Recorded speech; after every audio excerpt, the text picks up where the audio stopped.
Salut Sylvie, merci pour ton excellente question. Donc d'un point de vue là, strictement des glucides, donc des sucres, il n'y a pas vraiment de différence si le jus est fait à 100% à partir de vrais fruits, donc 100% naturel. Il va y avoir une différence toutefois là, dans les sucres ajoutés si on se tourne vers plutôt un cocktail de fruits ou simplement une petite fraction de vrai jus va avoir été dilué avec de l'eau. Donc c'est important de choisir un jus qui va être 100% naturel. Concernant les vitamines, c'est sûr que la plus fragile, ça va être la vitamine C. Parce que la vitamine C, elle va être sensible là, aux différentes manipulations, va être sensible également selon le temps d'entreposage.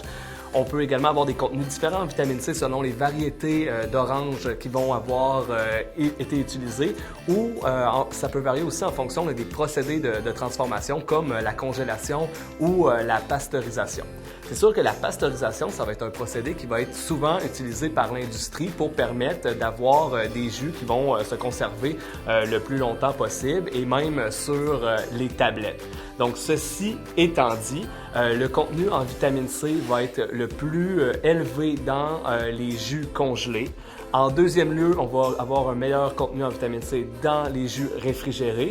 Et finalement, le pire contenu en vitamine C va se retrouver dans les jus qui vont être entreposés longtemps sur les tablettes des supermarchés. Finalement, si on veut un jus d'orange qui va être plein de fraîcheur et plein de vitamines, on peut se tourner vers un presse-agrumes et de bonnes vieilles oranges. C'est la technique la plus utilisée en fait pour avoir un jus qui va être boosté de vitamines. Donc, si comme Sylvie, vous avez des questions sur la nutrition, la saine alimentation, vous pouvez visiter la foire aux questions sur la plateforme d'Atable Québec.